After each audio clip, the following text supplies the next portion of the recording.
Hello everyone, क्या हाल है। तो चलिए स्टार्ट करते हैं हम आज हाइपर कॉन्जुगेशन पर, जो नेक्स्ट आवर टॉपिक है कि हम किस तरीके से देखेंगे कि carbocation, alkene and free radical में हाइपर कॉन्जुगेशन होती है।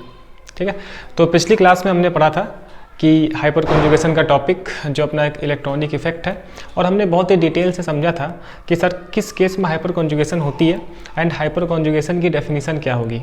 ठीक है ना, तो बेसिकली अपने स्कूल पॉइंट ऑफ व्यू से यही इंपॉर्टेंट है कि सर आप डेफिनेशन बता दें। ठीक है, एंड उस केस में कौन कौन सी कंडीशंस हैं, है ना, किस केस में हाइपर कॉन्जुगेशन होती है। तो हमने ये सर पढ़ा था कि अगर कार्बोकैटायन का केस होता है, कोई एक ऐसा sp3 हाइब्रिडाइज्ड कार्बन एटम जो कि कार्बोकैटायन का पड़ोसी हो, तो उस केस में मेरे पास हाइपर कॉन्जुगेशन होती है। ठीक है, फिर हमने देखा कि सर अगर एल्कीन होगा तो वहाँ पर भी हाइपर कॉन्जुगेशन थी। ठीक है, फिर फ्री रेडिकल के केस में भी हाइपर कॉन्जुगेशन होता है। तो काफ़ी डिटेल से हमने पिछली क्लास में हाइपर कॉन्जुगेशन पढ़ा और ये देखा कि हाइपर कॉन्जुगेबल H का मतलब क्या होता है ना, अल्फा हाइड्रोजन कैसे हम लोग काउंट करते हैं। ठीक है, यहाँ पे आपको मिलेगा।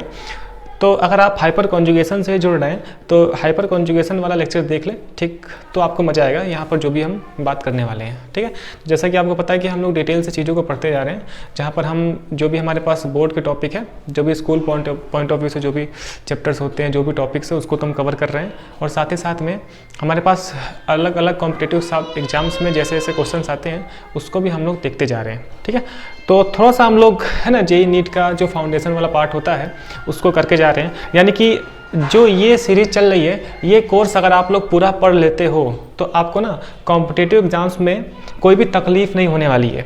ठीक है ना, एक होता है कि काफ़ी ज़्यादा, है ना, तकलीफ बच्चे को रहती है कि अगर, है ना, वो दुनिया ना देखा हो तो उसको काफ़ी प्रॉब्लम्स आती है। ठीक, तो इस केस में ये इंपॉर्टेंट है कि आप लोग ये टॉपिक तो देख ही लें और साथ साथ जितना भी कुछ हम डिटेल से पढ़ने वाले हैं, ठीक, वो वाला पार्ट भी आप लोग समझें, है ना। तो अभी हम क्या करते हैं कि अभी हम स्टार्ट करते हैं जो कि हमने देखा था पिछली क्लास से। अगर मैं लिंक कराऊं तो आपको याद है कि हम देख रहे थे कि नो बॉन्ड रेजोनेंस, जहां पर हम उसे सिग्मा पी रेजोनेंस भी बोलते हैं। ठीक, एंड बिना किसी बॉन्डेड स्टेट में मेरे पास H+ के फॉर्म में हाइड्रोजन था। ठीक है, आपको याद होगा। एंड हमने देखा था कि सर केवल carbocation, alkene and free radical, इस केस में ही हाइपर कॉन्जुगेशन होती है एंड कार्बन आयन के केस में हाइपर कॉन्जुगेशन नहीं होती है ना, अगर आपको याद हो तो। ठीक है, तो पिछली क्लास, इसलिए मैं आपको बार बार स्ट्रेस दे रहा हूँ इस बात पे कि पिछली क्लास आप लोग देख लें, फिर यहाँ से आपको मज़ा आना स्टार्ट होगा। ठीक है, तो देखिए बोर्ड तक तो बातें हमारी हो गई। मेरा बोर्ड के कहने का मतलब है कि आपके स्कूल एग्जाम्स में कैसे क्वेश्चन आने वाले हैं, है ना, school exam point of view से जो 11th क्लास का ये टॉपिक है, तो वहाँ पर भी इंपॉर्टेंट है कि आपके स्कूल एग्जाम में क्वेश्चंस आएंगे।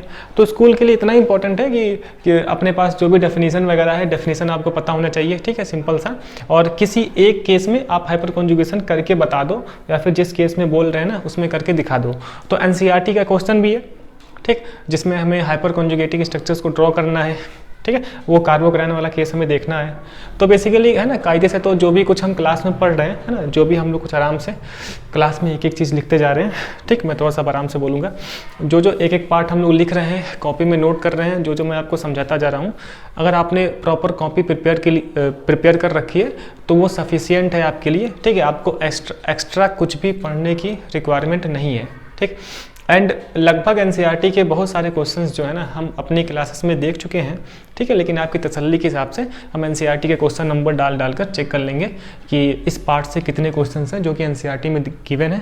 एंड जैसा कि आपको याद होगा, जो लोग स्टार्टिंग से देख रहे हैं, कि हमने आइसोमेरिज्म पे एक अच्छा सा टॉपिक देखा था। आइसोमेरिज्म को काफ़ी डिटेल से पढ़ा था, जिसमें से टाटोमेरिज्म बचा है ना, मुझे याद है। कई लोग बोल रहे होंगे कि सर टाटोमेरिज्म वाला पार्ट, ठीक, तो हमने कार्बन आयन भी पढ़ लिया, रेजोनेंस भी पढ़ लिया, अब हम टाटोमेरिज्म पढ़ने के लिए प्रिपेयर हैं। तो इसके बाद मैं टाटोमेरिज्म ही आपको पढ़ा दूंगा। ठीक, तो आपको याद होगा कि सर आइसोमेरिज्म में कुछ हमने NCERT के क्वेश्चंस जो भी उस पर बेस्ड थे किए थे, और कुछ अलग से भी मैंने कई सारे क्वेश्चंस आपको कराए थे, जिससे कि आपको थोड़ा सा फील फैक्टर बढ़े, थोड़ा सा आपकी और भी फीलिंग बढ़े, है ना, थोड़ा सा आपको और भी प्यार हो सब्जेक्ट से। तो वो सारी चीज़ें भी इंपॉर्टेंट है। ठीक, तो चलिए हम स्टार्ट करते हैं। फिलहाल अभी तक तो मैं ये मान के चलूँगा कि आपने पिछली क्लास देख रखी है और प्रॉपर उसको आप रिवाइज करके आए हो, जिससे कि मैं अगर लिंक कराऊँ तो आपको लिंक कराने में, है ना, कोई भी प्रॉब्लम ना हो क्योंकि आपको पता है कि जो भी हम टॉपिक्स ये पढ़ रहे हैं, है ना, जो भी अपना पार्ट होता है, फिजिक्स वाला हो या फिर केमिस्ट्री वाला हो, वो है ना पिछली क्लासेस से लिंक चल रहा होता है। ठीक है, तो मैं एक एक करके आपको लिंक कराता चलूँगा चीज़ों से, है ना, तो आप वहाँ से लिंक करते रहिएगा और इस तरीके से हमारी अंडरस्टैंडिंग आपकी ना थोड़ी सी और बढ़ेगी। और जैसे जैसे मैं अलग अलग एग्जाम्पल्स कराता जाता हूँ, उसको देख देख के ना आपके दिल को काफ़ी सुकून महसूस होगा, है ना, काफ़ी अच्छा फीलिंग आएगा। इस वजह से थोड़ी सी कहानी लंबी हो जाती है, थोड़े से लेक्चर्स ज़्यादा हो जाते हैं, है ना, क्योंकि लेक्चर्स में केवल कंटेंट ही नहीं है, आपसे थोड़ा बहुत जो भी मेंटली मैं आपको समझ रहा हूँ, जो भी मैं आपसे बात कर रहा हूँ, तो वो बातें भी इन्वॉल्व हैं। ठीक है, और टॉपिक को तो हम पढ़ते जा रहे हैं। ठीक है, तो थोड़ा बहुत इसमें बातें होते है ना चलती रहेंगी, जिससे कि आपको मज़ा आए, है ना। प्योर अगर मैं पूरी कहानी है ना सुनाने लगूँ पूरा एकदम, तो आपको उसमें भी तकलीफ होगी, है ना, कि कुछ फालतू बातें नहीं कर रहे आप। चलिए, तो अभी तक काफ़ी फालतू बातें हो गई, चलिए अब हम स्टार्ट करते हैं, एक एक करके डिटेल से हम बात करेंगे। ठीक है, केस वगैरह आपको पता है कि कहाँ कहाँ पर हाइपर कॉन्जुगेशन होता है। तो पहला केस हम सर चालू करते हैं, जिसमें मुझे ये पढ़ना है कि हाइपर कॉन्जुगेशन इन कार्बोकैटायन, कि सर जब कार्बोकैटायन में हाइपर कॉन्जुगेशन होती है तो किस तरीके से हम हाइपर कॉन्जुगेटिंग स्ट्रक्चर ड्रॉ करते हैं। सर मेरे लिए इंपॉर्टेंट क्या है ना, इंपॉर्टेंट बस इतना ही है कि आई इफेक्ट के कंपैरिजन में हाइपर कॉन्जुगेशन की जो स्टेबिलिटी होती है वो ज़्यादा होती है ना। और जो भी हम इलेक्ट्रॉनिक इफेक्ट पढ़ रहे हैं, जितना भी कुछ हम अभी तक पढ़ते आए हैं, इन सब का एप्लीकेशन कहाँ पर है। तो सर एप्लीकेशन तो आपने बताया था कि सर जो इंटरमीडिएट होते हैं ना, इंटरमीडिएट की स्टेबिलिटी को चेक करने के लिए होता है। कार्बोकैटायन की स्टेबिलिटी देखते हैं हम, कार्बन आयन की देखते हैं, फ्री रेडिकल की देखते हैं, है ना, जो भी हमारे पास ये 3 इंटरमीडिएट थे, आपने बताया था कि यही इंपॉर्टेंट है और इनकी स्टेबिलिटी के बारे में मुझे बात करनी है। ठीक है, और आप एक कहानी कहते हैं कि एसिडिटी और बेसिसिटी पे चेक करने के लिए होता है, जो ऑर्गेनिक वाले कंपाउंड्स हैं। ठीक, तो ये वर्ड्स काफ़ी रिपीट हो चुके हैं पिछली क्लासेस में, तो जो लोग रेगुलर देख रहे हैं उन्हें ये सब चीज़ें रट जाएंगी कि सर इंटरमीडिएट कौन कौन से होते हैं। तो आपको अलग से याद करने के लिए भी ज़रूरत नहीं है, क्लास में ही मैं आपको सब कुछ रिवाइज कराता हुआ चलूँगा, जिससे कि आपको, है ना, प्रॉब्लम ना हो और आपका सब्जेक्ट में इंटरेस्ट भी बढ़ता रहे, है ना। चलिए तो फिर स्टार्ट करते हैं हम। तो सर आज आप इसमें पहला टॉपिक ये पढ़ाएंगे कि हाइपर कॉन्जुगेशन जब कार्बोकैटायन में होती है ना, तब किस तरीके से कहानी होती है, और इस केस में हम हाइपर कॉन्जुगेशन का यूज़ करके कार्बोकैटायन की स्टेबिलिटी को कैसे हम चेक करेंगे। ठीक है, इंडक्टिव इफेक्ट से तो हमने पढ़ा था, आपको याद होगा कि जब हम इंडक्टिव इफेक्ट कर रहे थे डिटेल से, तो वहाँ पर हमने कार्बोकैटायन की स्टेबिलिटी चेक की थी, है ना। तो इंडक्टिव इफेक्ट से भी चेक कर सकते हैं। अभी हम हाइपर कॉन्जुगेशन की बात कर रहे हैं। हाँ जी, चलिए, तो इतनी कहानी सुनने के बाद थोड़ा सा आपको जोश आएगा और काफ़ी, है ना, मूड के साथ अब स्टार्ट करेंगे, खूबसूरती के साथ। तो देखें, तो सर हम देख रहे हैं हाइपर कॉन्जुगेशन इन, है ना,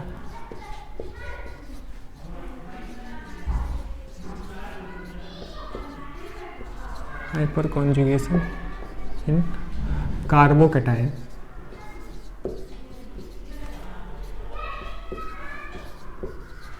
हाइपर कॉन्जुगेशन इन कार्बोकैटायन। ठीक है, तो अपने ज़िंदगी का एक एक वर्ड जो यहाँ पर इम्पोर्टेंट है वो क्या है सर, कार्बोकैटायन है एंड हाइपर कॉन्जुगेशन है। ठीक है, तो ये वर्ड्स इतनी बार यूज़ होते हैं कि इनसे आप फैमिलियर हो जाएंगे और आपको तकलीफ़ नहीं होगी, है ना, आपके कानों को सुनने की आदत पड़ जाएगी ये सारे वर्ड्स। ठीक है, एंड जैसे जैसे हम आगे बढ़ेंगे वैसे वैसे आपको और भी फील आने वाली है। अच्छा, स्टार्ट करते हैं हम लोग इसमें। तो अगर मैं एक एग्जांपल से आपको समझाऊं, ठीक सर, पिछली क्लास से अगर हम रिलेट करें तो आपने बताया था कि कोई एक ऐसा sp3 हाइब्रिडाइज्ड कार्बन एटम, ठीक है, अगर ये किसी कार्बोकैटायन का पड़ोसी है तो इस केस में हाइपर कॉन्जुगेशन होती है। और ये कार्बोकैटायन के केस में जब हाइपर कॉन्जुगेशन होती है ना, तो ये वो वाला केस है ना, वही केस है। अब हाइपर कॉन्जुगेशन सर कैसे, तो हम जानते हैं कि CH बॉन्ड में जो इन्वॉल्व सिग्मा इलेक्ट्रॉन्स हैं ये पाई बॉन्ड में कन्वर्ट होते हैं। ठीक है, तो एक CH बॉन्ड ये भी है, दूसरा CH बॉन्ड एंड तीसरा CH बॉन्ड। ठीक है, तो जब ये वाला कन्वर्ट होगा ना, ऐसे ये दो का मतलब है ना, 2 इलेक्ट्रॉन्स हैं, तो बेसिकली इस तरीके से कन्वर्ट होता है। एंड हमने पिछली क्लास में सर पढ़ा था कि इस केस में अब जो H+ है ना, वो बिना बॉन्डेड स्टेट में रहता है, तभी इसे हम नो बॉन्ड रेजोनेंस बोल रहे थे। ठीक है, अब double bond and then our CH2। ठीक है, ऐसे।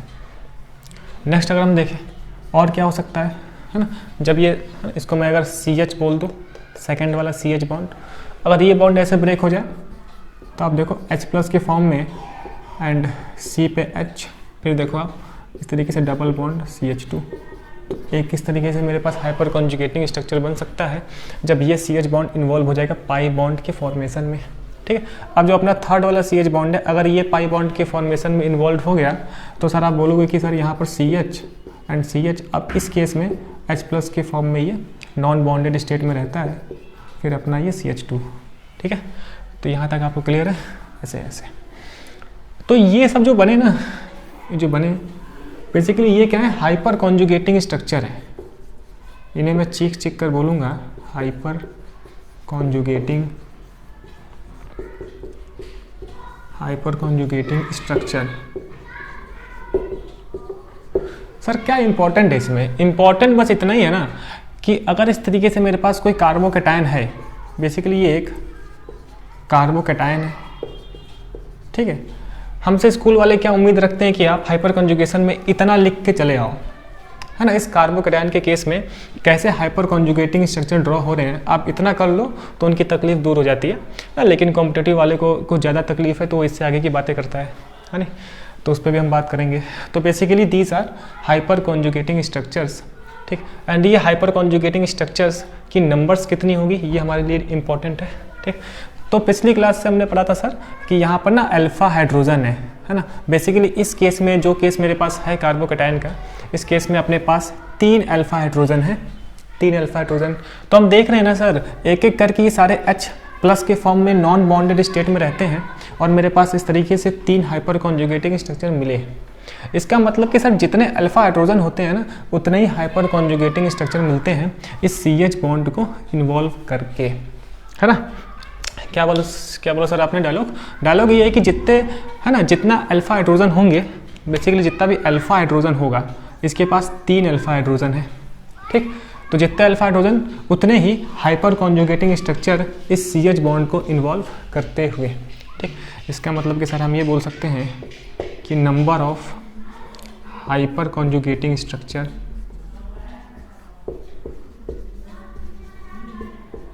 नंबर ऑफ, है ना, हाइपर कॉन्जुगेटिंग स्ट्रक्चर इन्वॉल्विंग हाँ जी CH bond, number of hyper conjugating structure involving CH bond, ठीक, is equal to number of alpha hydrogen, तो जितने अल्फा हाइड्रोजन होंगे ना उतने ही हाइपर कॉन्जुगेटिंग स्ट्रक्चर्स मिलेंगे, है ना। एंड मुझे पता है कि अगर अल्फा हाइड्रोजन्स का नंबर बढ़ता है तो उस केस में हाइपर कॉन्जुगेशन की स्टेबिलिटी भी बढ़ती है, ठीक है। एंड पिछली क्लास में हमने जो पढ़ा था ना हाइपर कॉन्जुगेशन जो हम पढ़ रहे हैं, जिस केस में क्या होता है कि सिस्टम को इलेक्ट्रॉन डेंसिटी मिल जाती है, इस केस में हम प्लस HC वाला हाइपर कॉन्जुगेशन पढ़ रहे होते हैं, यानी कि ये सर कौन सा है, प्लस वाला हाइपर कॉन्जुगेशन है। एंड प्लस वाले का सिग्निफिकेंट ज़्यादा है अपने सिलेबस में, ठीक।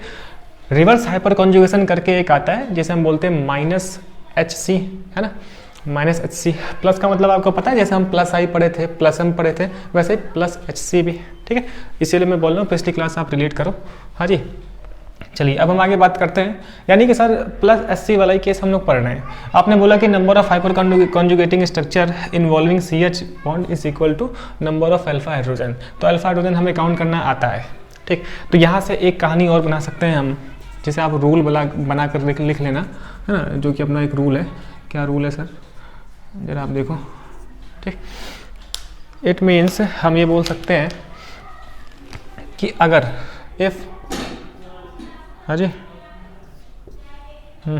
If number of alpha hydrogen increases, है ना, if number of alpha hydrogen increases, है ना, then stability of carbocation, stability of, है ना, कार्बोकैटायन इंक्रीजेस।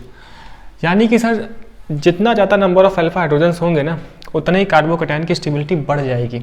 और यहाँ से हमने एक बात और सीख ली कि इस हाइपर कॉन्जुगेशन का एप्लीकेशन क्या है, कार्बोकैटायन की स्टेबिलिटी को चेक करने में।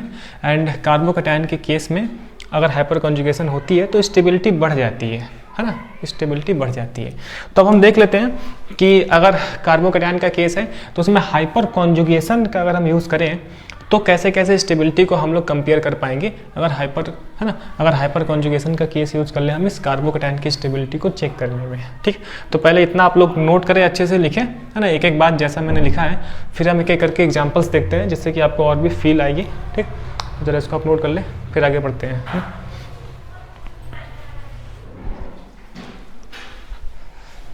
हाँ जी, इतना नोट हो गया, तो इसके साथ एक सेल्फी ले लेता हूँ। सेल्फी का रिवाज आपको पता ही है, जो लोग पिछली क्लास से, है ना, जो लोग पहले से जुड़े हुए हैं। ठीक है, तो इधर से एक सेल्फी हम लेते हैं, आपको पता है। तो एक सेल्फी ये हो गई। ठीक, अब चालू करते हैं हम। ये पार्ट मैं स्किप कर रहा हूँ, ठीक है, मतलब कि ये पार्ट मैं अभी एडिटिंग में काट दूंगा। ठीक, इसके बाद आपको दिखेगा। हाँ जी, चलिए स्टार्ट करते हैं हम लोग। स्टेबिलिटी ऑफ कार्बोकैटायन, है ना।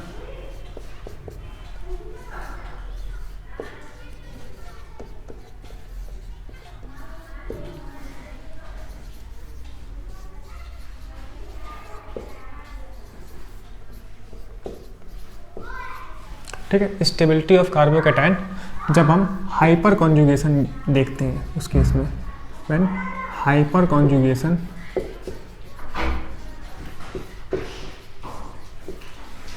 ठीक, तो जब हाइपर कॉन्जुगेशन का यूज़ करेंगे तब कार्बोकैटायन की स्टेबिलिटी कैसे होती है उसको चेक करेंगे।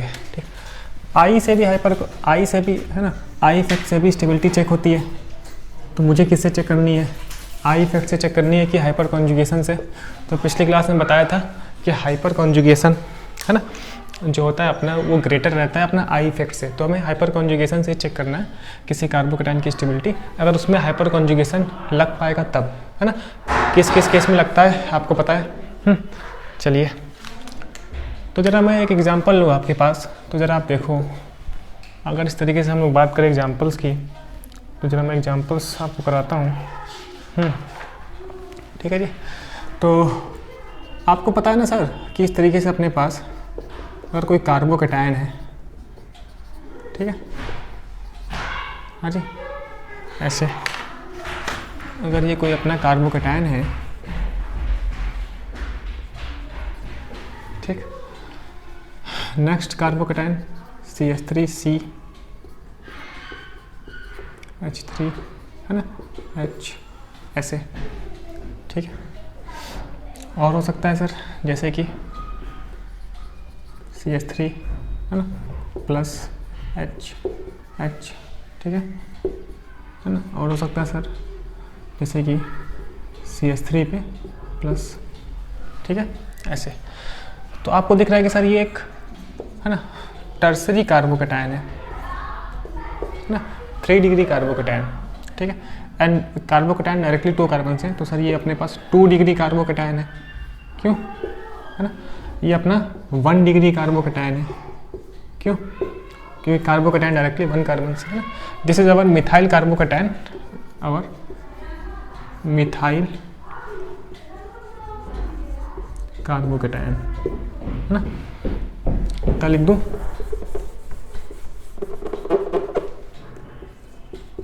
मिथाइल कार्बोकैटायन, ठीक है। तो मुझे पता है कि जब हम आई इफेक्ट पढ़ रहे थे ना, तो आई इफेक्ट के केस में प्लस आई का जब हम यूज़ करते हैं, यानी कि प्लस आई से हमारे पास कार्बोकैटायन की स्टेबिलिटी बढ़ती है, एंड उस केस में 321 का ऑर्डर आता है, ठीक है।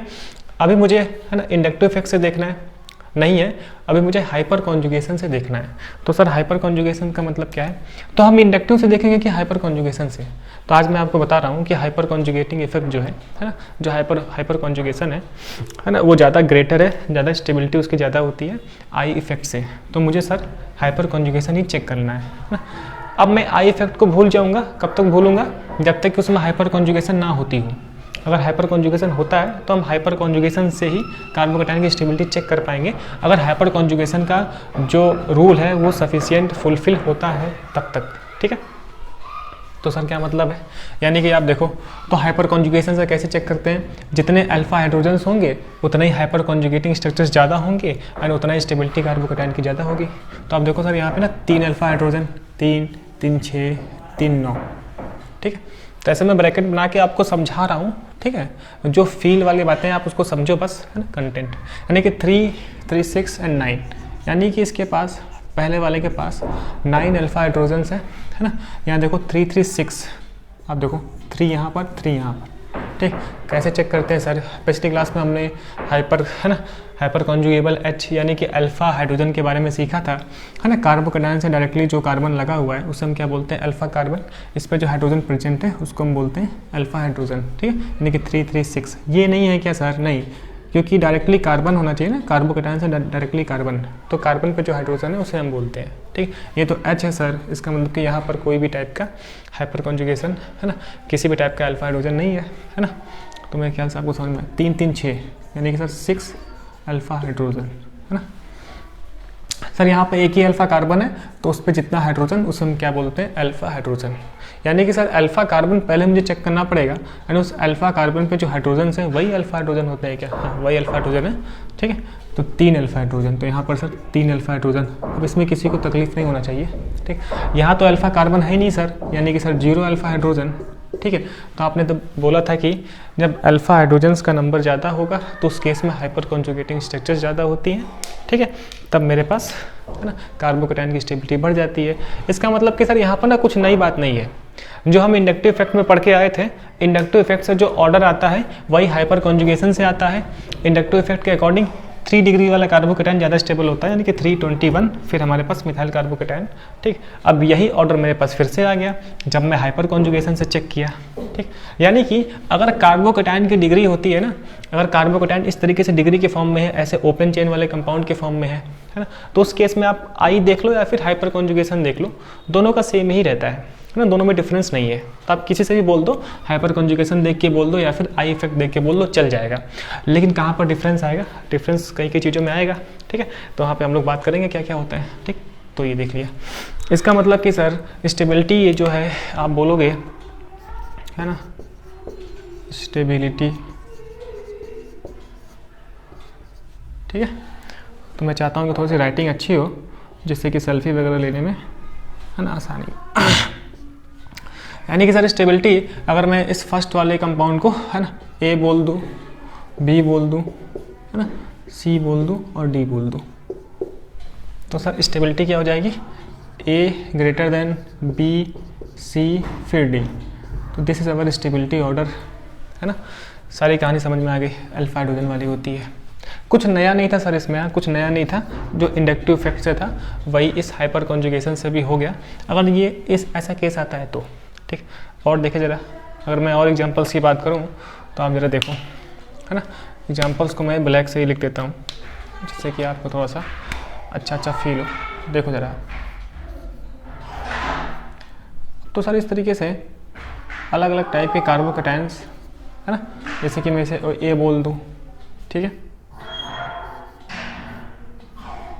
ठीक, प्लस बी बोल दूँ, ठीक है, प्लस सी बोल दूँ।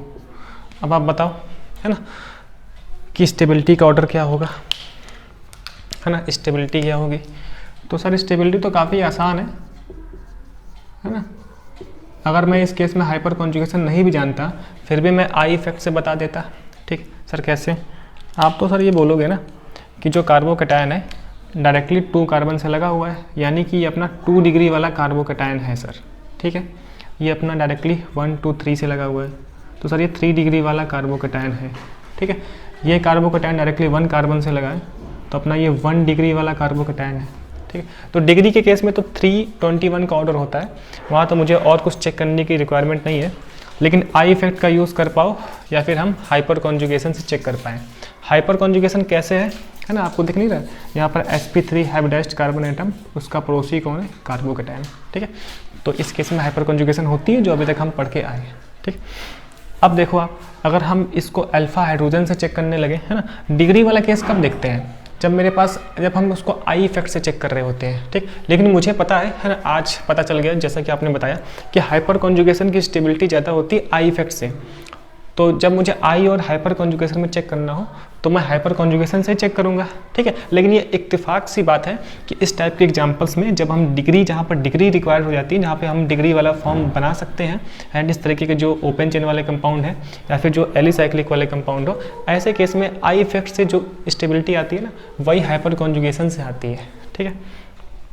तो सर अगर हम अल्फा हाइड्रोजन्स की बात करें, अल्फा हाइड्रोजन तो आपको दिख रहा है कार्बोकैटायन, ऐसा हमने खूब प्रैक्टिस किया था। यहाँ पर 2 हाइड्रोजन, यहाँ पे 1, यानी कि सर मेरे पास यहाँ पे 3 अल्फा हाइड्रोजन है, 3 अल्फा हाइड्रोजन है। ठीक, यहाँ पे आप देख लो 3 यहाँ पे 2, यहाँ पे 2 2 4 है ना, 4 and 3 7, तो सर 7 अल्फा हाइड्रोजन है ना। यहाँ चेक कर लो आप कार्बन से, है ना 1, यहाँ पर सर क्या है 1 अल्फा हाइड्रोजन है। ठीक है, तो पिछली क्लास में हमने अल्फा हाइड्रोजन को काउंट करना सीखा था, तो उसी का यूज़ करके हम लोग ज़िंदगी को हरा भरा कर रहे हैं। सर यहाँ पे 3 कैसे हैं, तो आप देखो ना यहाँ पर 2 हाइड्रोजन, 1 2 3 और 1 है ना वैलेंसी कंप्लीट, तो 4 है ना, तो 2 and 3। सर यहाँ पे कैसे है, तो देखो आप 2 2 4 and 3 है ना, तो 4 2 है ना, कितना होगा 3 2 5 6 7 7। सर यहाँ कैसे, देखो इस कार्बन पे 1 हाइड्रोजन है, ये 1 हाइड्रोजन, ठीक है, तो 1 हो गया। तो जब मैंने अल्फा हाइड्रोजन से चेक किया ना, उस केस में भी आप देखो 3 डिग्री वाले का 7 अल्फा हाइड्रोजन, फिर 2 डिग्री का 3, फिर 1। ठीक, यानी कि कुछ नई बात नहीं है, यानी कि जैसे डिग्री वाले केस में हाइपर कॉन्जुगेशन हो या फिर आई इफेक्ट हो, डिग्री सेम ही आती है। ठीक, तो आप क्या बोल दोगे सर कि सबसे ज़्यादा स्टेबिलिटी किसकी हो जाएगी, 3 डिग्री वाले की, जहाँ पर 7 अल्फा हाइड्रोजन है। ठीक, यानी कि सर अपना बी वाला ग्रेटर हो जाएगा। ठीक, ए वाले से ए कितना है 3 अल्फा हाइड्रोजन है ना, देन अवर सी, तो सी वाले के पास सर कितना है 1 है ना, 1 अल्फा हाइड्रोजन। ठीक है, तो ये alpha alpha alpha alpha alpha alpha काफ़ी अल्फा अल्फा इंपॉर्टेंट है, अल्फा हाइड्रोजन काफ़ी इंपॉर्टेंट है। ठीक है, 12th क्लास के रिएक्शंस को पढ़ने के लिए भी, जहाँ पर अल्फा हाइड्रोजन का आपको पता होना चाहिए। ठीक है, इतना बीटा नहीं इंपॉर्टेंट है ना, हालांकि इतना अल्फा कार्बन नहीं इंपॉर्टेंट है जितना कि अल्फा हाइड्रोजन इंपॉर्टेंट है ना, लेकिन अल्फा हाइड्रोजन के लिए अल्फा कार्बन देखना आना चाहिए। ठीक है, तो ये थोड़ा सा ये फील फैक्टर है। तो आपने ये दो एग्जाम्पल देखा, और 2 एग्जाम्पल से कुछ नई बात नहीं मिली है ना, लेकिन एक बात पता चल गई कि हाइपर कॉन्जुगेशन की स्टेबिलिटी ज़्यादा होती है आई इफेक्ट से। ठीक है, तो अभी मैं और एग्जाम्पल्स कराता हूँ जिससे कि आपको थोड़ा सा और भी फील आता है। पहले आप इतना नोट करें, है ना, नोट करिए। ठीक है, तो इतना अच्छे से नोट करने के बाद आगे बढ़ते हैं हम और एग्जाम्पल्स की बात करते हैं। ठीक है, तो कभी कभार ऐसे एग्जाम्पल्स आते हैं कि आप इतना बता दो कि कितने number of hyper conjugating structures बनेंगे। ठीक है, CH बॉन्ड को इन्वॉल्व करते हुए।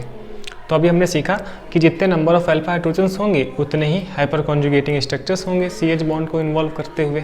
ठीक है, टोटल पूछेगा तो जो स्ट्रक्चर दिया होगा उसको भी काउंट कर लेंगे हम, है ना। क्या कहने का मतलब है सर, क्वेश्चन ऐसे देखो आप, हाउ मैनी, ऐसे क्वेश्चन आता है ना कॉम्पिटेटिव में, हाउ मैनी है ना हाइपर कॉन्जुगेटिंग स्ट्रक्चर्स, एक ही कराऊंगा। ठीक है, तो ज़्यादा इसमें मैं आपको परेशान नहीं करना चाहता हूँ। तो how many hyper conjugating structure है ना इन्वॉल्विंग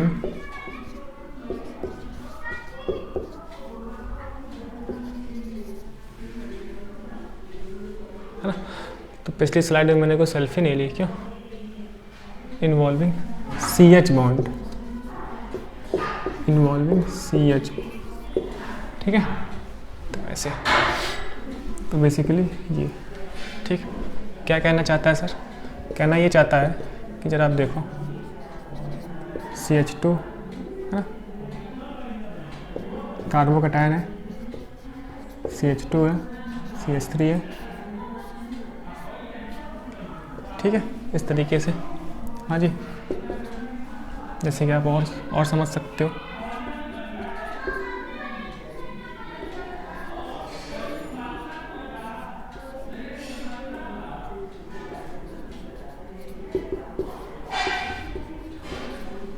हाँ जी, तो इस तरीके का ना, जरा आप देखो,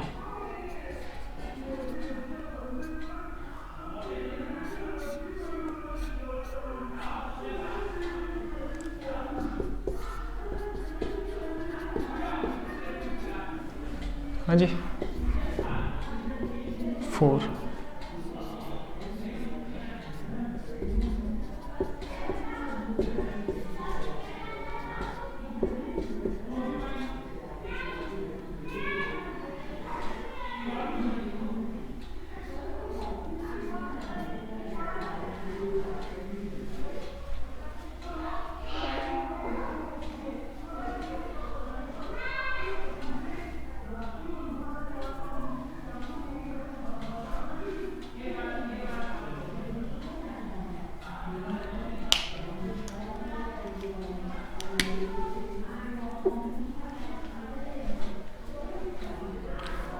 ठीक है जी, समझ में आ गया। तो ऐसे ऐसे क्वेश्चंस पूछे जा सकते हैं जहाँ पर मुझे ये पूछे कि CH बॉन्ड को इन्वॉल्व करते हुए कितने हाइपर कॉन्जुगेटिंग स्ट्रक्चर्स बनेंगे। तो सिंपल सा है सर, जितने नंबर ऑफ अल्फा हाइड्रोजन्स होंगे, यानी कि मुझे sir number of alpha hydrogens को काउंट करना है, जितना नंबर ऑफ अल्फा हाइड्रोजन्स होते हैं उतने ही इस CH बॉन्ड को इन्वॉल्व करते हुए यहाँ पर हाइपर कॉन्जुगेटिंग स्ट्रक्चर्स बन सकती है। ठीक है, तो बता दो, पहला क्वेश्चन देखते हैं हम लोग। क्वेश्चन पहला ठीक, तो काउंट करना हमें आता है सर? हाँ बिल्कुल हमें आता है। आप देखो 3 to 5 एंड यहाँ पर 1 है, छुपा है ना, 1 2 3 4, तो 3 तो यहाँ से सर, 3 2 5 और ये 1 है ना, 3 2 5 1 6, यानी कि सर पहले वाले केस में 6 है, 6 अल्फा हाइड्रोजन। सर कैसे, देखो 3 to 5 एंड 6, यानी कि 6 hyper conjugating structure, 6 hyper conjugating structure involving CH bond. ठीक है, तो थोड़ा सा मैं कॉपी को, आपकी कॉपी को खूबसूरत बनाते हुए, ठीक ये चीज़ है। तो आंसर फर्स्ट, ठीक, चलिए आंसर सेकंड में आप ज़रा देखो, बता दो, काफ़ी आसान। ठीक सर, कितने अल्फ़ा हाइड्रोजन, तो आपको देखो, तो सर यहाँ पर 3 है ना, अल्फ़ा कार्बन है, ये भी अल्फ़ा कार्बन है, लेकिन कोई भी अल्फ़ा हाइड्रोजन सर नहीं है। ठीक है, यानी कि सर 3 अल्फ़ा हाइड्रोजन है ना, यानी कि सर 3 अल्फ़ा हाइड्रोजन। ठीक, मैं कॉपी को भी खूबसूरत कर लूँ। ठीक, इट मीन्स मेरे पास 3 अल्फ़ा हाइड्रोजन के केस में सर, यानी कि 3 hyper conjugating structure involving CH bond है ना। तो मैं एक एक बात लिख देता हूँ आपके लिए, क्योंकि आप ज़िंदगी में ना, आप ज़िंदगी में ये चीज़ पहली बार पढ़ रहे हो, ऐसा तो नहीं कि कई बार पढ़ चुके हो, तो आपको हर जगह कहीं पर कोई तकलीफ़ ना हो, नोट्स को पढ़ते वक्त, रिवाइज करते वक्त, तो पूरी कहानी हम लोग कर रहे हैं। ठीक, क्वेश्चन नंबर 3 देखो आप। अब तो सर बिल्कुल आसान है, मुझे तो सर अल्फ़ा कार्बन देखना है, अल्फ़ा कार्बन देखना है। अल्फ़ा कार्बन पे जितने हाइड्रोजन्स, वो अल्फ़ा हाइड्रोजन्स, तो 2 to 4, ठीक है 4। ठीक सर यहाँ पे आपने एक हाइड्रोजन हटाया क्यों था ना, वैलेंसी के लिए, आपको पता हो, नॉर्मल सी बात। तो 1 2 3 एंड 1 एक जो हट गया है। ठीक है सर, 2 to 4, सर यहाँ पे 4 अल्फ़ा हाइड्रोजन, यानी कि हमारी ज़िंदगी 4 के इर्द गिर्द घूमेगी, एंड अपने पास यहाँ पर 4 alpha hydrogen. It means sir 4 hyper conjugating structure involving CH bond. ठीक है, ये बन गया, समझ में आता है ना। ऐसा सर हो सकता है क्योंकि मेरे पास यहाँ पर sp3 हाइब्रिडाइज्ड कार्बन एटम है, जो कि कार्बोकैटायन का पड़ोसी है, यानी कि इस केस में हाइपर कॉन्जुगेशन होती है ना, होती है। आप देखो सर ये तो अल्फ़ा कार्बन है ना, ये भी अल्फ़ा कार्बन है। ठीक है, तो सर मुझे तो दिख रहा है 2 यहाँ से एंड 1 यहाँ से है ना, 1 2 3 हो गया, और 1 हाइड्रोजन से है ना। सर ये है क्या, नहीं वो तो नहीं है ना। ठीक, तो 2 and 3, सर 3 अल्फ़ा हाइड्रोजन।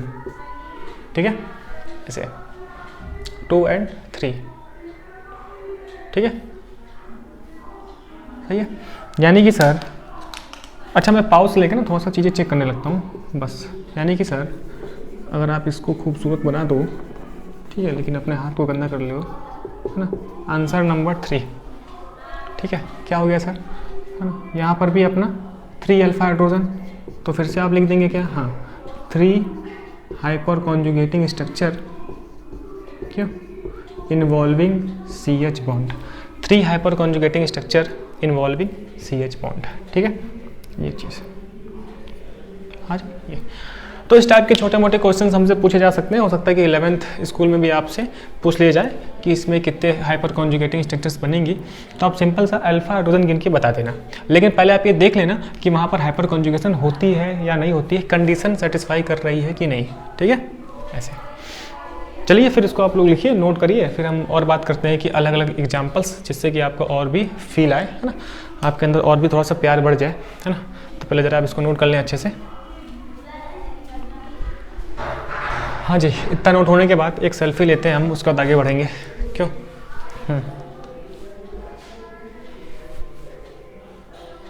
ठीक है, तो ये पार्ट मैं इसके स्किप कर रहा हूँ, ठीक है, एडिटिंग में, तो आपको इसके आगे मिलेगा अभी।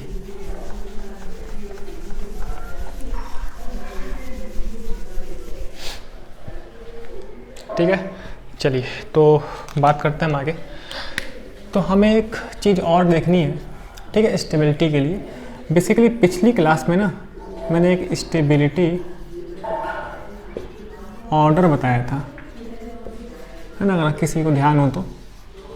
स्टेबिलिटी ऑर्डर, है ना, कौन सा ऑर्डर?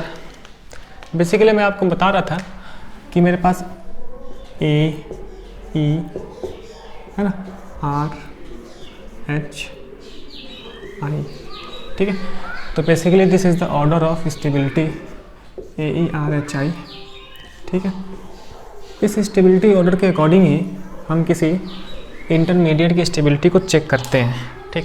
इसमें क्या क्या है मैं आपको बताया था कि सबसे पहले मुझे चेक करना है कि वहाँ पर एरोमेटिक कंपाउंड तो नहीं है ना, यानी कि एरोमेटिक वाले कंपाउंड में स्टेबिलिटी सबसे ज़्यादा हुआ करती है, ठीक। फिर सर क्या चेक करना है कि क्या वहाँ पे equal resonating structure, equal RS तो नहीं है ना। मतलब कि पहले एरोमेटिक कंपाउंड की स्टेबिलिटी ग्रेटर है, फिर सर किसका, इक्वल आरएस की, ठीक। Then our resonating effect, then our resonating effect. अब ये रेजोनेटिंग इफेक्ट का ही नाम क्या था? Mesomeric effect. क्या नाम था सर? मेसोमेरिक इफेक्ट, ठीक है। अच्छा, फिर अपना एच आता है। एच को हम क्या बोलते हैं? हाइपर कॉन्जुगेटिंग, है ना, हाइपर कॉन्जुगेटिंग इफेक्ट। तो हाइपर कॉन्जुगेटिंग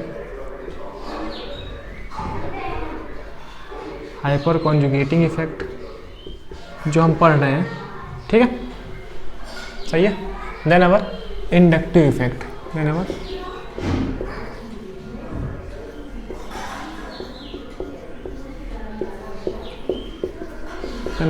इंडक्टिव इफेक्ट, ठीक। तो पहले मुझे चेक करना होता है एरोमेटिक है कि नहीं, देन अवर इक्वल आरएस, फिर अपना रेजोनेटिंग इफेक्ट, फिर अपना हाइपर कॉन्जुगेशन, ठीक, देन इंडक्टिव इफेक्ट, ठीक। तो इसी से आप लोग देख लो ना कि आई और एच में इंडक्टिव, है ना, हाइपर कॉन्जुगेशन ग्रेटर होता है इंडक्टिव इफेक्ट से, ठीक है। तभी मैं आपसे बार बार बोल रहा था कि हाइपर कॉन्जुगेटिंग को मुझे पहले चेक करना है ना, अगर आई इफेक्ट भी लगता है तो। बेसिकली ये अपना एक ऑर्डर है जो मैंने पिछली क्लास में भी आपको थोड़ा सा बताया था, अगर आइडिया हो तो, ठीक। चलिए अभी क्यों बता रहे हैं ना, अभी इसलिए बता रहा हूँ कि ना इसका यूज़ पड़ता रहता है इस वजह से, ठीक। चलो तो और मैं ज़रा, है ना, क्वेश्चन आपको ज़रा मैं कराऊँ तो थोड़ा सा हम लोग रिकॉल करें ना पिछली क्लास। तो अगर आपको याद हो कि जब हम लोग प्लस आई इफेक्ट पढ़ रहे थे, प्लस आई इफेक्ट, अचानक से इस पर क्यों बातें, ठीक। तो आपको याद है ना कि जो प्लस आई वाला ग्रुप होता है ना, किस केस में सर? आइसोटोप्स के केस में। इन case of isotopes, in case of isotopes, ठीक है। मुझे पता है क्या क्या होता है सर, है ना। जो स्टेबिलिटी है, स्टेबिलिटी बोलूँ या फिर एक अच्छा ग्रुप बोलूँ, है ना, कि एक अच्छा प्लस आई ग्रुप कौन होता है आइसोटोप्स के केस में? जैसे कि Ct3, then our CD3, then our CS3। तो this is the order of in case of isotopes, है ना, व्हेन इंडक्टिव इफेक्ट पोजेसेस ये। तो ये हमने बात पढ़ी थी कि जब आइसोटोप्स होते हैं बेसिकली, तो आइसोटोप्स के केस में Ct3 एक अच्छा प्लस आई ग्रुप होता है CD3 के कंपैरिजन में, देन आवर CS3। याद है आपको, ठीक है। तो ये प्लस आई का था। मैं क्यों बता रहा हूँ? क्योंकि जो प्लस HC हम पढ़ रहे हैं ना, हाइपर कॉन्जुगेशन, वो सिमिलर किसके होता है? प्लस आई के सिमिलर है, ठीक है। लेकिन प्लस SC ग्रेटर है आई से, ठीक। तो मुझे ये ऑर्डर थोड़ा सा पता होना चाहिए, है ना। लेकिन अभी हमने क्या पढ़ा? अभी हमने पढ़ा प्लस HC, ठीक है, हाइपर कॉन्जुगेशन प्लस HC, ठीक। तो इस केस में क्या है? इस केस में कहानी अलग है। इन केस ऑफ आइसोटोप्स, तो हम बोलते हैं इन केस ऑफ आइसोटोप्स। किसके आइसोटोप्स? तो हाइड्रोजन के आइसोटोप्स। तो उस केस में क्या होता है सर कि जो CS3 है ना, अब उल्टा है, CS3, then our CD3, then our CT3, CS3, CD3, CT3, ठीक। तो this is the order of, है ना, जो मेरे पास प्लस SC का ऑर्डर है। तो +Hc के ऑर्डर के केस में CH3 एक अच्छा +Hc वाला ग्रुप है ना, यानी कि CH3 है ना डोमिनेट करेगा CD3 से देन अवर CT3 से, ठीक। तो उल्टा हो गया। तो जो हमने +I के केस में देखा था है ना कि +I के केस में अगर CT3 ज़्यादा है ना ज़्यादा स्टेबिलिटी बढ़वाएगा किसकी, कार्बोकैटायन की, तो हाइपर कॉन्जुगेशन के केस में CH3 नॉर्मल कार्बोकैटायन की स्टेबिलिटी को ज़्यादा करता है then our CD3 and CH है ना, CH3 CD3 एंड CT3, ठीक है। तो ये बात समझ में आ गई है ना। इसका मतलब कि सर हाइपर कॉन्जुगेशन में आई इफेक्ट का उल्टा चल रहा होता है, ठीक। और अभी आपने बोला कि जहाँ पर hyper conjugation and inductive effect हो रही होती है मुझे हाइपर कॉन्जुगेशन ही चेक करना है। इसका मतलब क्या है कि अगर मैं आई इफेक्ट चेक कर लूँगा तो उस केस के अकॉर्डिंग गलत हो जाएगा आंसर, है ना। तो सही बात है, वहाँ पर स्टेबिलिटी फिर हमारी गलत हो जाएगी, ठीक है। क्या सर आपने ही बोला कि अगर कोई मेरे पास रिएक्शन इंटरमीडिएट है ना, जो कि कार्बोकैटायन है, और उस कार्बोकैटायन में दोनों पॉसिबल कंडीशंस हैं कि वहाँ पर आई इफेक्ट भी लग रहा है एंड हाइपर कॉन्जुगेशन भी लग रहा है, तो मुझे हाइपर कॉन्जुगेशन के अकॉर्डिंग आंसर देना है कि स्टेबल कौन होगा, क्योंकि ये जो है ना आइसोटोप्स के केस में डिफरेंस आ जाता है, ठीक। लेकिन कोई ऐसा इंटरमीडिएट है ना, कोई ऐसा कार्बोकैटायन है जहाँ पे ओनली आई इफेक्ट लग रहा है, केवल आई इफेक्ट, तो मैं इसके अकॉर्डिंग बता दूंगा, है ना। तो नॉर्मल H के केस में तो मुझे पता है, लेकिन जब आइसोटोप्स आता है तो उस केस में CT3 CD3 फिर CH3 एंड हाइपर कॉन्जुगेशन में नॉर्मल अपना CH3 CD3 फिर CT3, ठीक है, ऐसे, ठीक। क्या रीजन है सर इसका? हालांकि रीजन अपनी ज़िंदगी में नहीं आएगा, है ना, हमारी ज़िंदगी में रीजन नहीं पूछेगा, लेकिन मैं इसका रीज़न आपको बताता हूँ, ठीक है। इसका रीज़न नहीं पूछा जाएगा, है ना। क्यों सर रीज़न नहीं पूछा जाएगा? क्योंकि जो हम पढ़ रहे हैं ना वही एक्स्ट्रा है ना। बेसिकली जो हम पढ़ रहे हैं अभी वही एक्स्ट्रा है। बेसिकली ना हमारे पास क्वेश्चन आने वाला है कार्बोकैटायन की स्टेबिलिटी का ऑर्डर लिखने को, है ना। ये नहीं पूछेगा कि भाई साहब हाइपर कॉन्जुगेशन के केस में CH3 अच्छा हो गया है ना CT3 से, ये बताओ आप, ये नहीं पूछेगा। बेसिकली यहाँ पर रीज़न है ना बॉन्ड एनर्जी का। क्या सर रीज़न है? Bond energy. दरअसल बॉन्ड एनर्जी का एक ऑर्डर है। क्या ऑर्डर है सर? CT के बीच में बॉन्ड एनर्जी ग्रेटर है CD का, फिर अपना CH का, है ना। तो बेसिकली है ना this is the order of bond energy, यानी कि CT वाले बॉन्ड को तोड़ने में ज़्यादा एनर्जी की रिक्वायरमेंट है as compare to CD, and CD वाले बॉन्ड को तोड़ने में ज़्यादा एनर्जी की रिक्वायरमेंट होती है एज कम्पेयर टू CH, यानी कि सर CH वाले बॉन्ड को तोड़ने में बहुत ही लेस एनर्जी की रिक्वायरमेंट है, यानी कि CH बॉन्ड बहुत ही आसानी से टूट जाएगा। तो जब CH बॉन्ड आसानी से टूट जाएगा ना तभी तो हाइपर कॉन्जुगेशन करेगा, H+ के फॉर्म में रहेगा, ठीक। तो सर समझ में आ गया, इसमें क्या लेस एनर्जी की रिक्वायरमेंट है ना, लेस एनर्जी। तो यहाँ पर लेस एनर्जी की रिक्वायरमेंट है, ठीक है। तो बेसिकली ऐसा हो जाता है, जैसे जैसे हम आगे चल के हायर स्टडीज़ में जाते हैं तो हम वहाँ पढ़ते हैं कि बेसिकली यहाँ पर वाइब्रेशनल कोफिशिएंट का फंडा होता है, ठीक। क्या होता है कि जब इस तरीके से हैवियर आइसोटोप्स आ जाते हैं ना तो उनका क्या होता है कि मेन पोजीशन से ना वाइब्रेशन हो रहा होता है। तो हैवियर आइसोटोप्स के केस में वाइब्रेशन कम होता है, हम बोलते हैं कि सर वाइब्रेशनल कोफिशिएंट कम होता है, ठीक है। जिससे कि ये जो हमारे पास है ना इस वजह से कार्बन के साथ ओवरलैपिंग अच्छी हो जाती है, तो बॉन्ड स्ट्रॉन्ग बन जाता है। तो जब बॉन्ड स्ट्रॉन्ग होता है तो उनके बीच की बॉन्ड एनर्जी बढ़ जाती है उस बॉन्ड के लिए, तो हमें ज़्यादा बॉन्ड एनर्जी की रिक्वायरमेंट पड़ती है, ठीक है।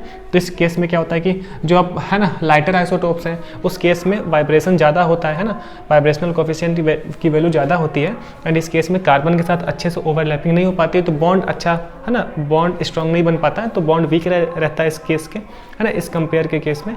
तो बॉन्ड वीक है तो वहाँ पर लेस एनर्जी इस बॉन्ड को तोड़ने में, है ना। तो बेसिकली यहाँ पर वाइब्रेशनल कोफिशिएंट है ना, मीन पोजीशन से कितना वाइब्रेशन हो रहा है ना, कितने अच्छे से कार्बन के साथ ओवरलैपिंग हो रही है ना, कितना स्ट्रॉन्ग बॉन्ड बन रहा है, वो सब रीजन जाते हैं। लेकिन फिलहाल हमारी ज़िंदगी में ना इस लाइन से ही काम चल जाएगा, हालांकि इसकी भी रिक्वायरमेंट नहीं थी, ठीक है।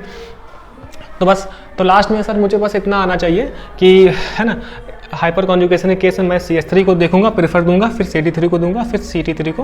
हालांकि है ना +I के केस में हम जिंदगी से पढ़ते आ रहे हैं बचपन में CT3 CD3 फिर CH3, है ना। मैं ये बार बार आपको ना चिल्ला रहा हूँ, क्यों चिल्ला रहा हूँ? क्योंकि कॉम्पिटिशन में इस पर क्वेश्चन आएगा, है ना। TDH है, इसको कभी उल्टा मत कर देना ना। मुझे पता ना प्रोटियम होता है, ड्यूटेरियम, ट्राइटियम, तो पहले दे तब, पहले मतलब प्रोटियम, ड्यूटेरियम पहले दे तब यानी T। तो प्रोटियम, ड्यूटेरियम, ट्राइटियम ये आइसोटोप्स होते हैं, आपको पता होगा, है ना। कहाँ पढ़ते हैं हम सर, है ना, पढ़ने को तो सर हम एटॉमिक स्ट्रक्चर में पढ़ते हैं ना 11th क्लास में ही। तो ये हो गया। तो पहले जरा आप इतना इसको नोट करें अच्छे से, ऐसे पेड़ वगैरह बनाएं, फिर मैं इसी पर बेस्ड क्वेश्चन कराता हूँ, तभी तो कहानी लिखी है, क्यों? चलिए सर, यहाँ पे आपने वो क्या बताया वाइब्रेशनल कोफिशिएंट, ठीक है, तो समझ में आ गया तो ठीक है, क्योंकि ये हायर स्टडी की चीज़ है ना, तो उस पर हमें अभी इतना फोकस नहीं करना है। जो मैं यहाँ बता रहा हूँ ना वो इतना ही इंपॉर्टेंट है बस, ठीक है। और ये ऐसे कहानी कर लो आप। हाँ जी, तो इतना नोट करते हैं, फिर हम ज़िंदगी में आगे बढ़ते हैं, ठीक है। हाँ जी, तो सेल्फी रह जा रही है ना, सेल्फी रह जा रही है, तो ठीक है, आप उधर से एक सेल्फी हो जाए। हाँ जी, आ रहा है कि नहीं आ रहा है, बोलो। ठीक है, चलिए, तो अब मैं इस पार्ट को स्किप करूँगा जिससे कि आपका समय बचे, ठीक है। अब मिलते हैं इसके बाद। हाँ,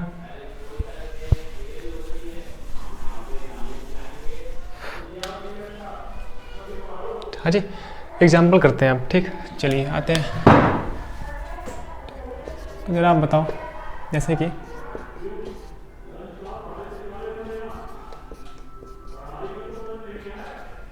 ठीक है, ए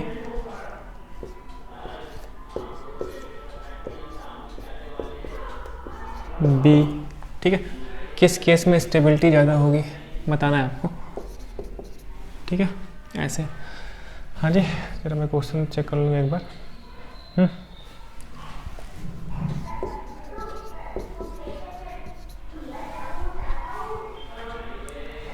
तो बताना आप, ठीक है, क्या बताना है सर। बेसिकली एक कार्बोकैटायन है, तो उस केस में स्टेबिलिटी, ओ मेरे भाई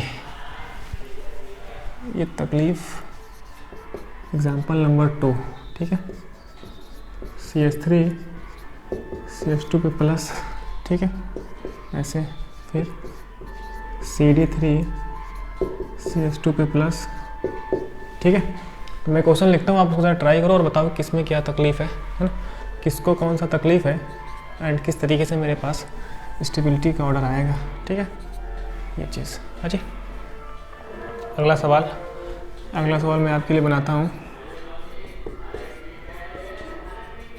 है ना। अगर इस तरीके से मेरे पास कार्बोकैटायन है, ठीक है, नेक्स्ट कार्बोकैटायन जहाँ पर ऐसे आपके पास CD3 है, CH3 है, ठीक है, क्यों CH3 है, AB, ठीक है, कार्बोकैटायन है, यहाँ पर क्या है, आप ऊपर वाले में बताओ, है ना, आप ऊपर वाले में सोच लें सर, क्या सोचना है, कौन सा कार्बोकैटायन ज़्यादा स्टेबल होगा बाबू, यही सोचना है सर। ये कार्बोकैटायन क्या होता है ना, पिछली क्लास में पढ़ा तो था, ठीक है, ऐसे। और लिख दो, चलिए पहले इतना कर लेते हैं हम, फिर आगे लिखते हैं, बड़ा तकलीफ है इसको लिखने में, ठीक है, तो कॉपी सुंदर के चक्कर में। हाँ जी, चलिए करते हैं। तो पहला अगर हम केस देखें, क्या पहले वाले केस में किसी भी टाइप का हाइपर कॉन्जुगेशन है, क्यों बाबू, हाइपर कॉन्जुगेशन तो सर नहीं है, कार्बोकैटायन के बगल में, है ना, मतलब एक कार्बोकैटायन के बगल में कोई sp3 हाइब्रिडाइज्ड कार्बन एटम होना चाहिए था, लेकिन इस कार्बोकैटायन से डायरेक्ट हाइड्रोजन लगा हुआ है, ठीक है ना, धोखा है, इसमें हाइपर कॉन्जुगेशन नहीं है। किसी को तकलीफ हो तो देखो H लगा हुआ है, यहाँ पे कार्बन होना चाहिए था, sp3 हाइब्रिडाइजेशन होना चाहिए था, तब ना हाइपर कॉन्जुगेशन होता। तो यहाँ पर ओनली प्लस आई, बेसिकली ओनली प्लस आई, तो प्लस आई के केस में स्टेबिलिटी क्या होती है, प्लस आई के केस में जो उसके आइसोटोप्स होते हैं उसमें स्टेबिलिटी ज़्यादा होती है। इसका मतलब सर, है ना, बी ज़्यादा स्टेबल हो जाएगा ए के कंपैरिजन में, ठीक है, बी ज़्यादा स्टेबल ए से, क्योंकि प्लस आई है ना, यहाँ तो किसी भी टाइप का हाइपर कॉन्जुगेशन है ही नहीं, है ना, तो हम केवल आई इफेक्ट से चेक कर लेंगे, एंड आई में तो मुझे पता है कि आइसोटोप्स के केस में स्टेबिलिटी ज़्यादा होती है, ठीक है, ये चीज़। अब यहाँ देखो आप, क्या हाइपर कॉन्जुगेशन है, हाँ देखिए CH3 बगल में पड़ोसी है, CD3 पड़ोसी है कार्बोकैटायन का, यानी कि सर यहाँ पर प्लस HC भी है और प्लस I भी है। क्यों प्लस I है, देखो CD3 CT3 CH3 CD3 plus I भी है, लेकिन इस केस में ना ये पता होता है मुझे, ठीक, तो हाइपर कॉन्जुगेशन वाले केस में तो मुझे पता है ना कि CH3 ग्रेटर है CD3 के केस से, तो सर A ज़्यादा हो जाएगा B के कंपैरिजन में, ठीक है, अभी हमने पढ़ा ना, तो यहीं पे आदमी फंस जाएगा ना। अगर हम आई इफेक्ट से देख लेंगे तो हम क्या बोलेंगे, बी ग्रेटर होगा, बी की स्टेबिलिटी ज़्यादा होगी, है ना, ए के कंपैरिजन में, लेकिन हमें पता है कि सर, है ना, हाइपर कॉन्जुगेशन ग्रेटर है आई इफेक्ट से। तो हाइपर कॉन्जुगेशन में तो सर CH3 स्टेबल होता है ना, CH3 ग्रेटर है ना, तो ए वाला हो गया बी के कंपेरिजन में। ठीक है, क्लियर है यहाँ तक। अब इसमें आप बताओ, तो सर बेसिकली यहाँ पर ना 3 3 6 3 9 अल्फा हाइड्रोजन है। ठीक है, अब यहाँ पर 3 3 6 अल्फा हाइड्रोजन यहाँ पर है ना। बेसिकली कहने का मतलब है कि सर यहाँ पर तो है ना हाइपर कॉन्जुगेशन होगी, क्योंकि हाइपर कॉन्जुगेशन वाला सीन बना हुआ है ना। लेकिन मुझे दिख रहा है कि यहाँ पर हर जगह CH3 लगा हुआ है। यहाँ पर एक जगह CD3 है, यहाँ पे 2 जगह CD3, यहाँ पे 3 जगह CD3 है ना। यानी कि अलग अलग एग्जाम्पल्स में है ना H को हटाकर उसके ड्यूटेरियम वाला आइसोटोप रख दिया है। तो सर आइसोटोप्स के केस में तो हम जानते हैं स्टेबिलिटी क्या होती है, जहाँ पे हर जगह CH3 लगा है ना, हर जगह CH3। अब बेसिकली यहाँ पर अगर मैं आपको गिनाऊँ तो यहाँ पर सर हाइपर कॉन्जुगेशन भी है, प्लस हाइपर कॉन्जुगेशन भी है, प्लस आई भी है ना, इन ग्रुप्स की वजह से प्लस आई है। लेकिन हम जानते हैं कि प्लस हाइपर कॉन्जुगेशन ग्रेटर है। ये मैं लिख के बता रहा हूँ, ऐसा करना नहीं है, क्योंकि आपको ना एट द एंड स्टेबिलिटी का ऑर्डर ही लिखना है। तो हम बता देंगे, बिल्कुल बता देंगे सर क्या ऑर्डर होगा, जो लिखा है वही तो ऑर्डर है। यानी कि जहाँ पर जितना ज़्यादा है ना, मतलब जो कार्बोकैटायन से जितना ज़्यादा CH3 ग्रुप लगा होगा वो उतना ज़्यादा स्टेबल होगा, है ना। क्योंकि हाइपर कॉन्जुगेशन के केस में आइसोटोप्स आता है तो स्टेबिलिटी कम हो जाती है। ठीक है ना, अभी तो हमने पढ़ा। यानी कि सर ए की स्टेबिलिटी ज़्यादा है, जैसे जैसे आइसोटोप्स की एंट्री हो गई स्टेबिलिटी कम हो गई, है ना। 2 आइसोटोप वाला आदमी, अब तीनों जगह आइसोटोप लगे हुए तो D। यानी कि sir ABCD, this is the stability order in case of isotopes, है ना, व्हेन कार्बोकैटायन इंटरमीडिएट प्रेजेंट। ठीक, ये हो गया। चलिए और भी हो सकता है, हाँ जी, और भी एग्जाम्पल्स मैं करा सकता हूँ, है ना। जैसे कि ज़रा आप देखो, इधर लिख दोगे, हाँ यहाँ लिखता हूँ। तो एग्जाम्पल नंबर 1 2 3 4। चलो मैं और एग्जाम्पल लिखूँ तो ज़रा आप समझाना यहाँ पे ना, समझाना क्या है वो ज़रा आप समझाना। CH3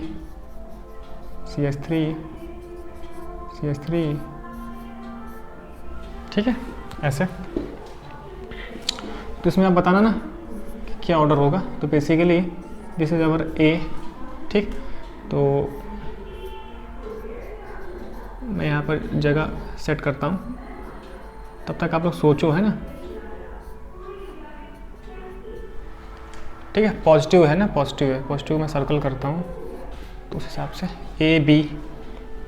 ठीक है, C वाला मैं यहाँ कर देता हूँ। तो सर CH3। ठीक, क्या कर रहा हूँ मैं, जैसे कि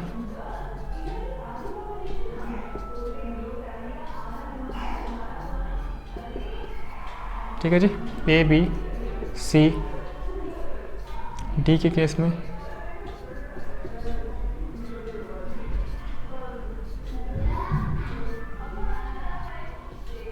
ठीक है, D है ना, ये D बताओ।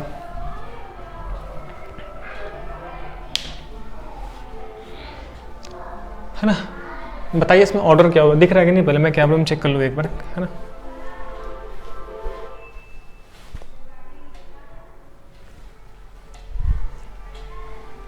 ठीक है, तो विजिबल है कैमरे पे। आप बोलो सर कैसे चेक करेंगे हम। देखिए इस कार्बोकैटायन के पास 2 to 4 अल्फा हाइड्रोजन, क्योंकि मुझे पता है ना कि अगर हाइपर कॉन्जुगेशन हो रही हो, बेसिकली हाइपर कॉन्जुगेशन तो होगी क्योंकि यहाँ पर अल्फा हाइड्रोजन है। यानी कि सर प्लस HC तो है ही है, प्लस I भी है, लेकिन ये ग्रेटर होता है। ठीक, तो सर 4 अल्फा हाइड्रोजन, यहाँ पर तो सर कोई नहीं है, ये कार्बोकैटायन है तो 2 to 4, यानी कि सर 4 अल्फा हाइड्रोजन। हाँ जी, 2 to 4 सर 4 अल्फा हाइड्रोजन। हाँ जी sir, 2 to 4 sir 4 alpha hydrogen. ठीक है, तो अगर मैं हाइपर कॉन्जुगेशन से जाऊं तो हर जगह तो सेम हाइपर कॉन्जुगेशन है, यानी कि हाइपर कॉन्जुगेशन का इफेक्ट डोमिनेट नहीं कर रहा है किसी भी केस में, हर जगह हाइपर कॉन्जुगेशन का सेम इफेक्ट लग रहा है क्योंकि हर जगह 4 अल्फा हाइड्रोजन है। ठीक है, अब इस केस में मुझे मजबूरी है ना, मजबूरी है ना, अरे भाई साहब, है ना, मजबूरी है कि मुझे आई इफेक्ट से जाना पड़ेगा। ठीक है, तो यहाँ मैं लिख देता हूँ आपके लिए मजबूरी। किस बात की मजबूरी है कि सर मुझे आई इफेक्ट से ही चेक करना पड़ेगा। ठीक है, तो मुझे आई इफेक्ट से ही सर चेक करना पड़ेगा। ठीक, तो आई इफेक्ट से तो आपको पता है कि जितना ज़्यादा हैवियर आइसोटोप होगा उतनी ज़्यादा स्टेबिलिटी बढ़ जाती है। तो कहाँ पर सबसे ज़्यादा डी है, तो देखो इस केस में CD3 है ना, यानी कि सर स्टेबिलिटी हो गया है ना डी वाला, ठीक है, यानी कि सर डी वाला, डी के बाद 2 है ना, यहाँ पर मतलब कि 6 है ना अल्फा डी, 3 3 6 3 9 अल्फा डी है ना, और मैं वैसे बोलना चाहूँ तो वो नहीं बोलना है, ठीक है। 3 मेरे पास ग्रुप है CD3 वाले, यहाँ पर 2 ग्रुप हैं CD3 वाले, तो बेसिकली C वाला है ना, तो C फिर क्या हो जाएगा सर, B हो जाएगा, एक CD3 वाला ग्रुप है तो और B है ना, और A B C D, तो ये हो गया अपने पास ऑर्डर। तो ऐसे केस में हमारे पास मजबूरी है कि मुझे है ना आई इफेक्ट से निकलना पड़ेगा, क्योंकि हर जगह हाइपर कॉन्जुगेशन सेम था। तो आपको पता है कि कहीं मान लीजिए CT3 होता, तो CT3 वाला केस प्लस आई के केस में और भी ज़्यादा स्टेबल है, तो CT3 पहले हो जाएगा, ठीक है। यानी कि हम जो प्लस आई में करे हैं ना, याद होगा वो है ना, वो वाली रात जब हमने पढ़ा था CT3 वाला केस है ना, यानी कि प्लस आई वाला केस, तो हमने कर रखा है एग्जांपल्स कई सारे, बस मुझे हाइपर कॉन्जुगेशन से आपको एक बार बताना था, तो हम ऐसे हाइपर कॉन्जुगेशन से देख लिए हैं, ठीक है। चलिए, तो कुछ और भी केस होते हैं जहाँ पर हम है ना, अगर बेंजीन रिंग से कोई बेंजाइल कार्बोकैटायन है तो उस केस में भी हम लोग चेक कर सकते हैं, ठीक। तो पहले आप जरा इतना नोट करें और सेल्फी वगैरह हो जाए, फिर उसके बाद हम स्टार्ट करते हैं और भी डिफरेंट एग्जांपल्स, फिर हम आगे बढ़ जाएंगे हाइपर कॉन्जुगेशन इन एल्कीन को लेकर, ठीक है, सही है। चलिए, तो पहले यहाँ पे एक सेल्फी, हाँ जी, इसको जरा आप नोट करें अच्छे से और खूबसूरती से नोट कर ले, हर छोटी छोटी बात को आप लिख रहे हैं है ना, ऐसे मजबूरी आप लिख लें मजबूरी, फिर हम लोग आगे बढ़ते हैं। हाँ जी।